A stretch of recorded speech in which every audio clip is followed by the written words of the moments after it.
আমি যখন থেকে ঘটনা শুনেছি আমি খুবই উদ্বিগ্ন। এর আগেও ভগবানপুর মিদনাপুরে, পটাশপুর মিদনাপুরে, কুচবিহারে, দুর্গাপুরে, বেহালায়, দিনহাটায়, পানিহাটিতে অনেক জায়গায় অনেক মেয়ে ধর্ষিত হয়েছে। এবং আজকেও বারুইপুরের যে ঘটনা এক মারাত্মক রূপ নিয়েছে, কারণ মানুষ সহ্য করতে করতে মানুষের ধৈর্যের বাঁধ ভেঙে গেছে, যতটুকু আমি শুনতে পেয়েছি।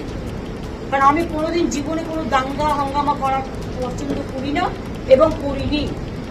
আমি ভেবেছিলাম আমি তাদের পরিবারে একাই যাব এবং গিয়ে তাদের শোক সন্তপ্ত পরিবারের সাথে একটু দেখা করবো, তাদের কথা শুনে আসবো। কিন্তু দেখুন, আমার বাড়ির সামনে থেকে একেবারে সমস্ত রাস্তা মোড়ে মাথা থেকে আমার বাড়ি পর্যন্ত রুটমার্চ হচ্ছে এবং পুরোপুরি প্রায় 1000 পুলিশ, সিআরপিএফ থেকে শুরু করে আরো সমস্ত পুলিশ, ছেলে পুলিশ, মেয়ে পুলিশ, গুন্ডা দমন পুলিশ, ডাকাত দমন পুলিশ, গাঁজা দমন পুলিশ, সবাই মিলে সেখানে জমায়েত হয়েছে। কি না তো আমাদের নাকি নজরবন্দি করে রাখা হয়েছে, আমি শুনছি হাউস অ্যারেস্ট করা হয়েছে, মুখে না বললেও এটা তো সেটাই প্রমাণ হয়।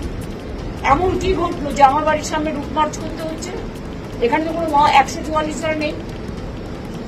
এমন কি ঘটলো যে এখানে সিআরপিএফ থেকে শুরু করে একেবারে আরপিএফ থেকে শুরু করে একেবারে আইবি থেকে শুরু করে এসবি থেকে শুরু করে সিআইডি থেকে শুরু করে ডিফারেন্ট টাইপের পুলিশ মোবিলাইজেশন করা হয়েছে? কেন? আমরা কি চোর না ডাকাত?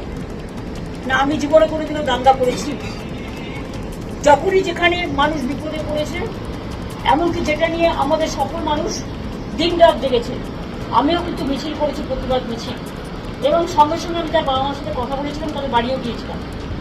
দেখুন, কেউ আমাকে পছন্দ করতে পারে, না করতে পারে, সেটা আলাদা ব্যাপার, কিন্তু আমি তো আজকে তোমার কোনো সিকিউরিটিও নেই, আমি তো একা।